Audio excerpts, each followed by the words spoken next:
Eh bien bonjour, bienvenue sur cette nouvelle vidéo, moi c'est Benoît, vous êtes sur la chaîne La vie de mes fourmis, et aujourd'hui on va faire un petit tour de mes colonies.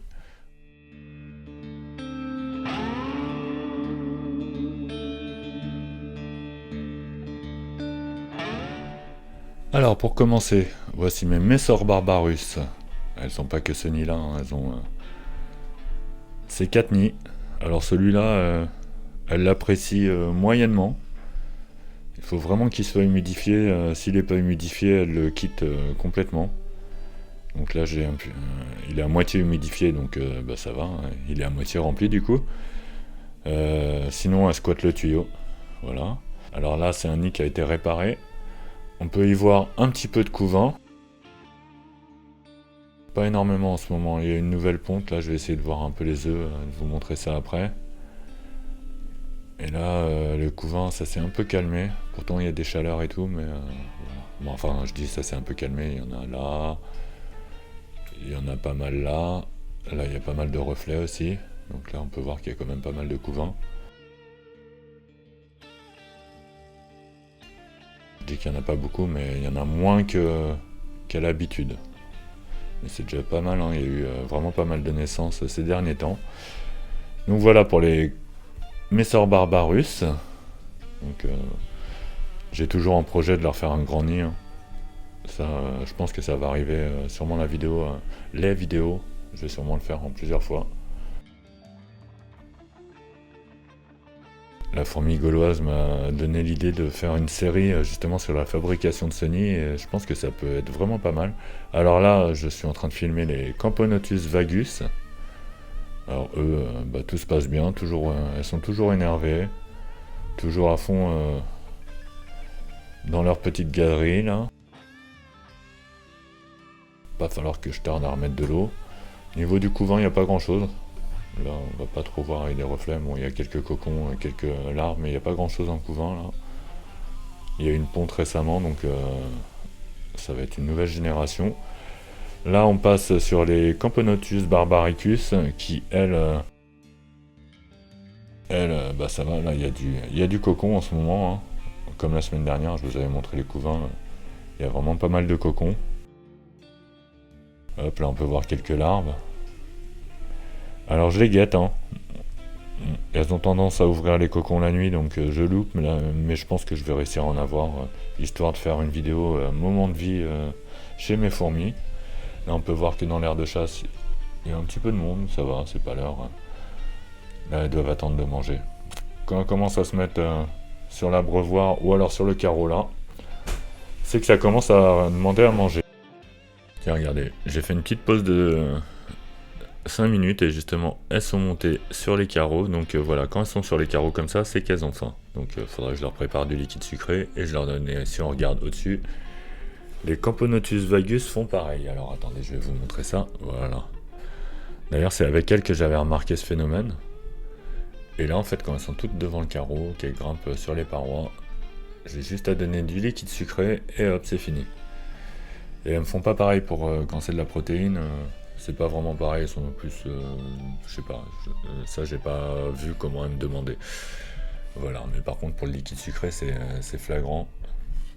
Elles savent réclamer, donc elles ont dû comprendre que quand elles faisaient ça, moi, dans la demi-heure, je leur donnais du liquide sucré. Et voilà, on s'adapte. Moi je m'adapte à elles, elles s'adaptent à moi. Alors là on a les Messor Structor. Voilà, donc bon, pour l'instant le coton il est sec, hein, parce qu'elles sortent pas vraiment de leur tube. D'ailleurs, elles n'ont pas du tout emménagé dans le tube humide. L'autre, il est quasiment à sec là. Elles restent dedans. Il y a pas mal d'évolution, mine de rien. Bon, là, on va avoir des images un peu sales, mais il y a un beau petit couvain et il y a eu pas mal d'évolution. Derrière, on a les Camponotus pisceus et les Camponotus lateralis là, et les Camponotus pisceus là. Si on les garde pour plus tard, je vais faire une vidéo spéciale pour elles bientôt. C'est un peu de développement. Là, on a les Camponotus cruentatus. Voilà, bon elle, c'est calme. C'est calme, je sais même pas s'il y a eu de la ponte depuis la semaine dernière. Possible. Ouais, peut-être. Mais bon, c'est pas grave, hein, si elles veulent être calmes, elles sont calmes. Là, chez la Polyrachis armata, il y a 2 ouvrières et 2 reines maintenant. Donc, je vais peut-être les garder pour pour une vidéo bientôt. Je pense que je vais pas tarder à les installer dans leur terra. Je sais pas si j'attends encore d'autres ouvrières ou quoi. Je vais voir si c'est compliqué de les nourrir ou pas. Pour l'instant, ça va. Donc à côté, on a la... Ah bah alors, chez elle, ça va. C'est les Camponotus forelli. Et franchement, bah là, j'ai 4-5 ouvrières. Donc c'est top. Hein, ça commence à se développer. À côté, on a la Camponotus herculeanus qui, franchement, continue son beau développement. C'est top. Et là, c'est... je sais plus à force. Ah oui, c'est Messor Barbarus, la petite fondation qui évolue gentiment et sûrement. Franchement, ça va. Là, j'ai eu des nouvelles ouvrières et tout, donc c'est cool. En bas, toujours les Crématogaster scutellaris, avec pas beaucoup de couvents par rapport à leur habitude, mais bon, elles ont dû m'en cacher un petit peu partout comme d'hab. Voilà, donc leur nid, c'est toujours le bazar. Il va falloir que je prenne un peu de temps, là en ce moment j'ai pas énormément de temps. D'ailleurs, je dois faire la vidéo pour le concours de Myrmeco de Linko, et je l'ai pas fait encore. Je suis en retard, c'était pour fin juin. Je suis vraiment en retard, je sais pas quand je vais réussir à le faire. D'ailleurs, je sais même pas ce que je vais faire comme vidéo. Mais bon, je vais le faire. Et alors, donc la Crématogaster. Et ah oui, là, alors ça, je suis en train de préparer une vidéo. Je vous les montre quand même. Là, on a la Formica Rufibarbis. Bah, j'ai mis le tube à essai dans l'air de chasse. Et comme ça, il y a le meilleur des deux mondes. Elles vont se débrouiller. Pour l'instant, elles sortent pas du tube. Mais ça, je prépare une vidéo où je vais filmer un peu leur évolution là-dedans. Voilà, je vais faire un petit tour histoire de vous montrer l'ensemble des setups.